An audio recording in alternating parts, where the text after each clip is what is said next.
Welcome to Alfra English channel. Listen to the question and sample answer, then try to answer the same question on your own.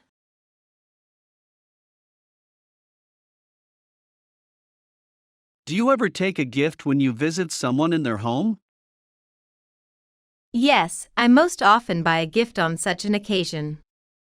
I do it as it is a broadly followed convention in our country, and the idea of giving a host some sort of gifts is exciting, especially when the host loves the gift.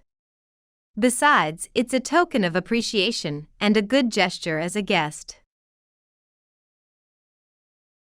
You can share your answers in the comment below.